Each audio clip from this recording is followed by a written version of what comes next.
Beberapa makanan yang haram untuk awal MPASI.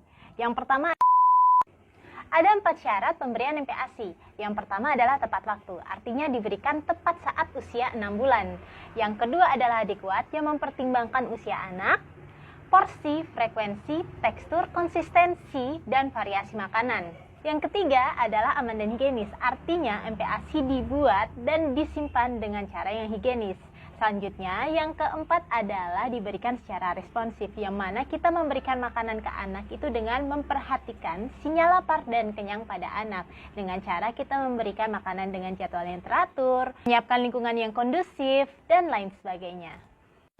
Tahukah Bunda, MPASI belum boleh diberikan ke anak kalau belum ada tanda-tanda ini loh. Yang pertama, kalau belum berusia 6 bulan. Kenapa sih harus berusia 6 bulan? Ini karena saat usia 6 bulan, ASI saja tidak cukup untuk memenuhi gizi anak. Oleh karena itu, harus dilengkapi dengan MPASI atau makanan pendamping ASI. Bukan makanan pengganti ASI ya. Kemudian yang kedua, belum ada tanda siap makan yang ditandai oleh leher sudah tegak, refleks menjulurkan lidah sudah berkurang, adanya ketertarikan saat melihat makanan, dan yang keempat, masih lapar walaupun sudah diberikan ASI.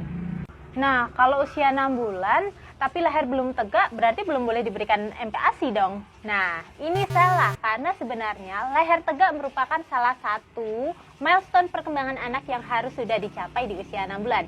Kalau anak belum bisa mengangkat lehernya, Bunda harus segera membawa ke fasilitas kesehatan terdekat. Untuk menu pertama, Bunda bisa langsung memberikan menu lengkap yang mengandung sumber karbohidrat, protein, dan lemak. Untuk porsinya tidak terlalu banyak, Bunda bisa memulai dengan 2 atau 3 sendok makan orang dewasa untuk 1 kali makan, dan cukup berikan 2 kali dulu untuk perkenalan. Sedangkan teksturnya adalah bubur kental yang disaring.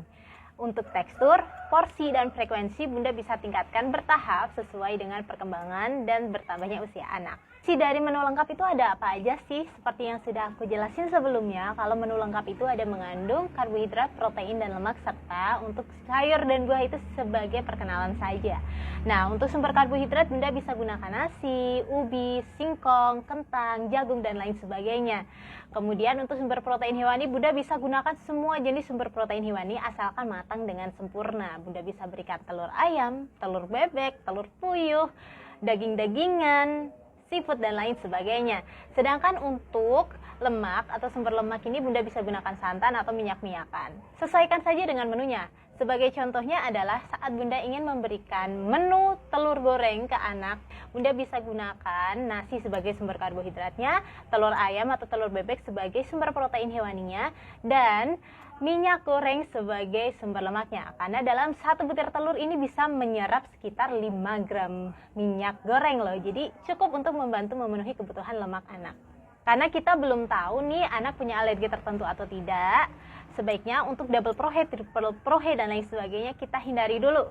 Sebaiknya kita menggunakan 1 jenis protein hewani dalam 3 hari berturut-turut sehingga kita bisa mengobservasi apakah ada tanda alergi atau tidak.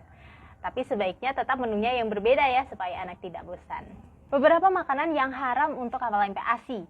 Yang pertama adalah madu, telur asin, ikan pindang, makanan tinggi gula dan garam, prohe yang belum matang dengan sempurna, dan mayo homemade. Ada yang mau nambahin nggak?